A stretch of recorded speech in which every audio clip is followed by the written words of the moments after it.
ये राह बहुत आसान नहीं, जिस राह पे हाथ छुड़ाकर तुम यूं तने तन्हा चल निकली हो। इस खौफ से शायद राह भटक जाओ ना कहीं, हर मोड़ पे मैंने नज्म खड़ी कर रखी है। थक जाओ अगर और तुमको जरूरत पड़ जाए, एक नज्म की उंगली थाम के वापस आ जाना।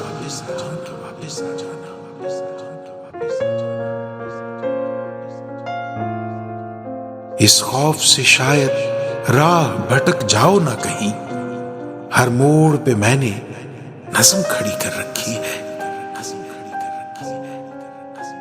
हर मोड़ पे मैंने नज्म खड़ी कर रखी है।